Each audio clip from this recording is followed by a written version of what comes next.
지난 28일 인수위가 한국전력의 독점 판매 구조를 점진 개방하겠다. 이게 무슨 뜻일까요?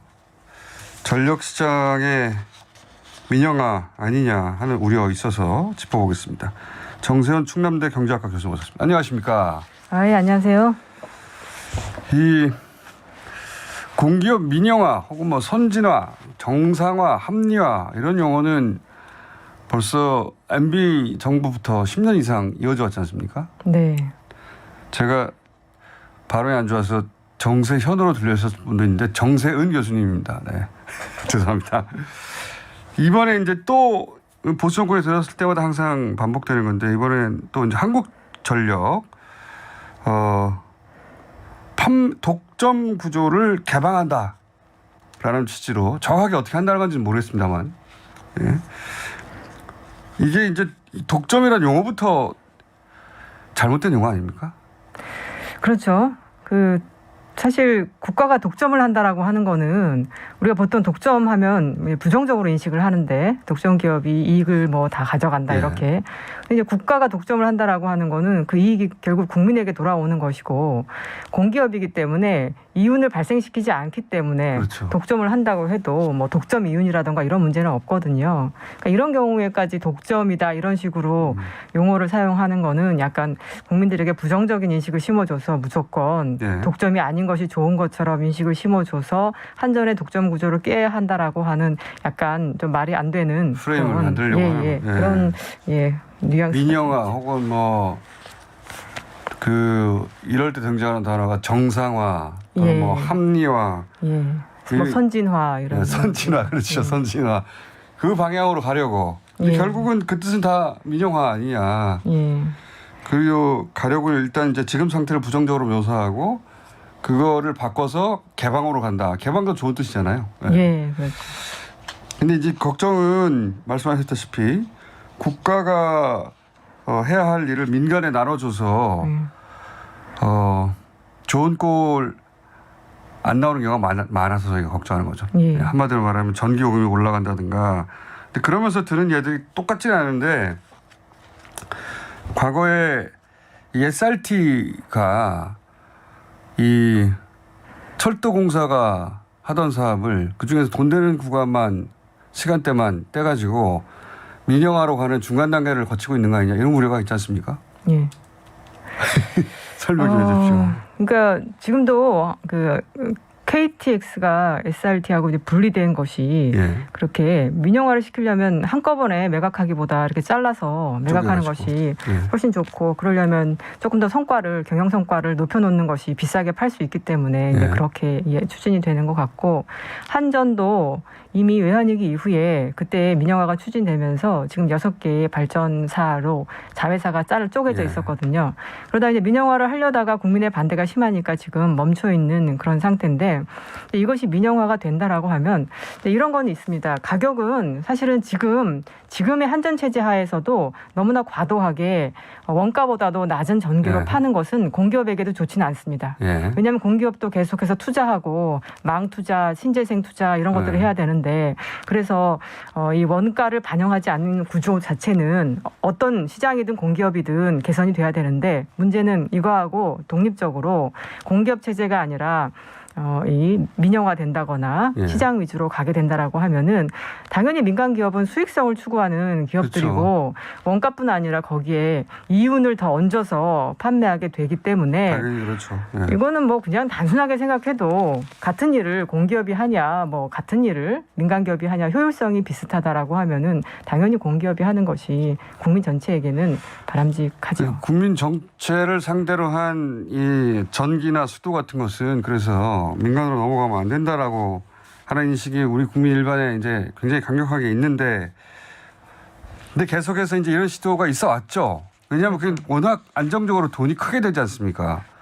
전기 같은 경우도 이미 이제 발전은 민간에 이렇게 넘어가서 시장 개방이 많이 됐죠. 30%는 민간 대형 발전사들이 민간 기업들이 SK나 이런 데가 LNG 발전으로 들어와 있죠.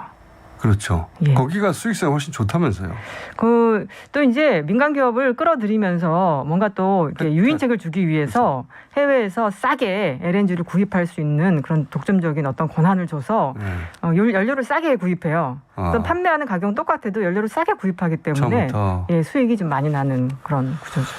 그러니까 왜 민간을 끌어들여야 했었죠? 그게 외환위기 1990년대 당시에 전 세계적인 분위기가 신자유주의적 개혁이 바람직하다. 그리고 우리에 앞서서 유럽이나 미국이 이미 시장 개방을 자기 나름의 논리에 따라서 했거든요. 그래서 우리는 외환위기 직후에 한국 경제가 그동안 너무 국가가 과도해서 외환위기를 맞았다. 다른 나라들도 다 그렇게 한다. 그 참에. 예, 그래서 사실은 어떤 바람, 그 분위기 이런 것이지 실제로 이런 민영화나 시장 개방이 바람직하다라고 하는 것은 검증된 적이 없습니다. 그래서 그 방향으로 가다가 이제 그 노무현 정부 때 멈췄어요. 그렇죠. 제 기억에는. 이거 이제 편익은 불확실한데 이로 인한 위험은 너무 크다. 그래서 이 노무현 정부에서 멈췄는데 이명박 정부가 들어서면서 이제 그 방향으로 계속 가고자 했고 일부는 갔고 일부는 또 못 갔고 하는데 이제 다시 그 방향으로 드라이브를 걸고 있는 것 같습니다. 근데 전력 시장 같은 경우에 특히나 민영화된 나라들이 있잖아요. 그런 나라들이 예를 들면 그 텍사스에서도 최근에 그랬던 것 같고 캘리포니아에서도 정전 사태가 나기도 했고 이 민영화되면서 그 부작용들이 드러나는 사례가 많지 않습니까? 예.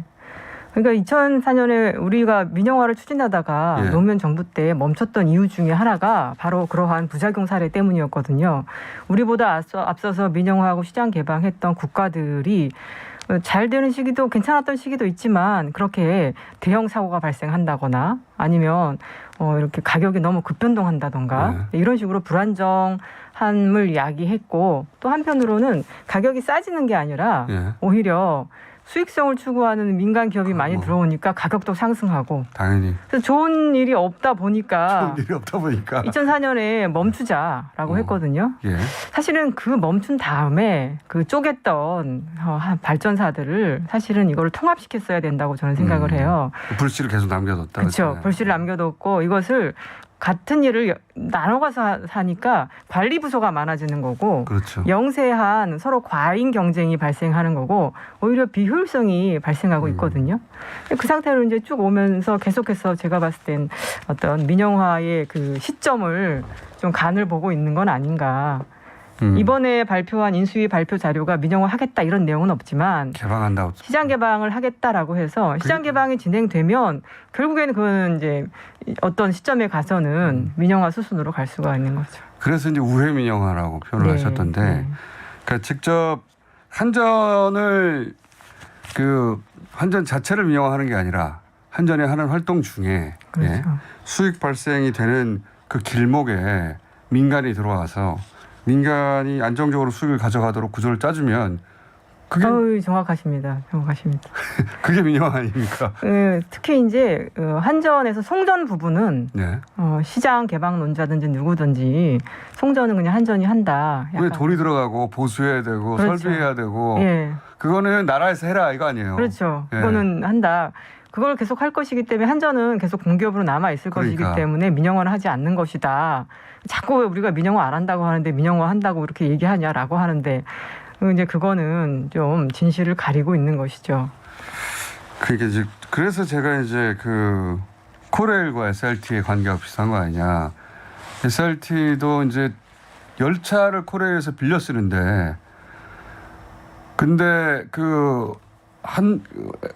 코레일이 발행한 채권보다 이자율이 더 낮은 비용만 지급하더라고요. 그러니까 코레일은 빚을 지면서 열차를 빌려주는 구조니까 그리고 철도 노선 보수도 하고 돈 안 되는 것은 코레일이 하고 돈은 되는 부분만 SRT가 가져가고 나중에 SRT를 이사회에서 완전한 민자로 바꿔버리면 어떡할 거냐.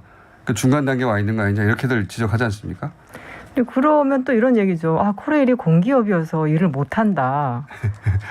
그런 논리를 계속 쌓아가고 있죠. 그렇죠. 지금 한전 같은 경우에도 쪼개놓은 다음에 또 여러 가지 제약을 많이 가해요. 인력을 마음대로 뭐 그건 공기업으로서 당연히 해야 되는 거니까.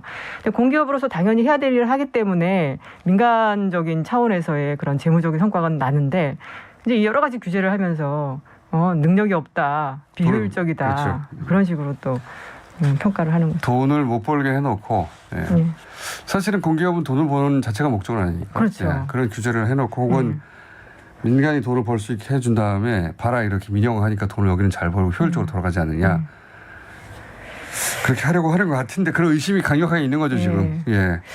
뭐 시간이 짧으니까 말씀을 길게 드리지 못하지만 하나는 어쨌든 민간 기업이 들어오는 거는 이 전력 산업에서 이 전력 산업이라고 하는 것의 특성을 생각해 보면 그렇게 바람직하지 않다. 이게 필수제다. 필수제죠. 그리고 이게 자본이 많이 들기 때문에 영세한 기업이 들어와서 마음껏 이렇게 경쟁하는 체제가 아니고 결국에는 소수의 대기업이 대기업들. 들어오게 되는 건데 그런 것이 진짜 뭐 개방의 이점이다라고 할 수는 없고 그런데 한 가지 지금처럼 공기업 체제를 유지한다라고 해서 계속해서 원가보다 싼 전기값을 매기는 것 자체는 또 그 나름의 문제가 있기 때문에 저는 그렇게 생각해요. 그 공기업을 좀 제대로 활용하면은 우리가 그래도 민간 기업 활용하는 것보다 에너지 전환이 돈이 많이 들거든요. 그것을 조금 더 효율적으로 싸게 할 수 있다. 그런데 정부에서는 지금 비효율적으로 공기업을 이렇게 만들어 놓고서 계속해서 이제 손발을 묶어놓은 다음에 어떻게든 시장을 자꾸 활용하려고 하는 수익성을 제공하면서 시장을 이끌려고 하는데 그것 자체가 더 비싸게 이 에너지 전환 과정이 누구의 수익 창출에 큰 판이 열리는 이제 그런 결과를 가져올 수도 있겠다. 그러려고 하는 거 아닌가 하는 의심을 하는 거죠 지금. 여기 이제 대기업이 그러니까 판매를 개방한다 표현했는데 판매가 이제 시장화되면 그러면 대기업들이 당연히 들어올 거 아닙니까? 여기도? 그리고 대기업들 이미 발전을 하고 있는 대기업들이 있거든요. 30%는 이미 대기업들이고. 그러니까 얘네들은 거기다가 걔네들이 그 망도 있어요. 자기 제품을 판매하는 기존의 망도 있잖아요. 특히 SK 같은 경우는 통신망도 있고 하니까 그 소비층을 또 이렇게 전기를 판매하는 소비층으로 저희 상상이에요, 그냥 상상인데 그러면 예전에 망 사업자가 인터넷 깔 때처럼 전기 요금도 싸게 해줍니다. 그렇죠. 그런 복합 상품도 가능할 수도 있겠네요. 그렇죠. 그러니까 예전에 한전이 발전해서 판매까지 쭉 하다가 지금은 막 쪼개져 가지고 6개로 쪼개져 있죠. 다 한다라고 하지만 이게 통합돼서 운영이 되는 게 아니라 발전 따로 판매 따로 이렇게 이런 상태인데 만약에 민간 대기업에게 발전도 하고 판매도 하라 이렇게 해버리면은 사실 예전에 한전이 하던 역할을 민간이 할 수 있고 이 민간은 전 세계에서 연료까지 싸게 구입할 수 있고 이거는 되게 심각한 문제죠. 경쟁이 안 되겠네요. 심각한 문제죠. 처음에는 한전 요금보다 더 쌀 수도 있겠습니다. 처음에는. 그럴 수도 있죠. 우리가 휴대폰이나 인터넷 결합 상품들 있잖아요, 요즘. 그 결합 상품에 끼어 들어와가지고 전기 요금이 떨어지는 효과를 처음에는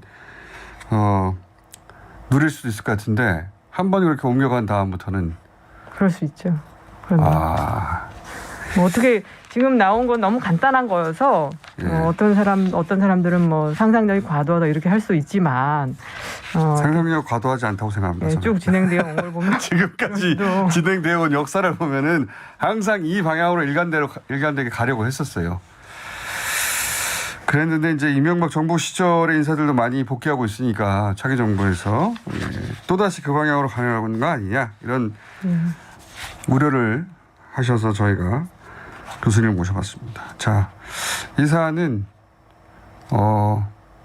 여기서 그칠 게 아니라 앞으로 더 그럼요. 우려되는 지점들이 이제 예의주시해야죠. 예의주시할 사안이라 교수님을 자주 모셔야 할지도 모르겠습니다. 정세은 교수였습니다. 감사합니다. 네, 감사합니다.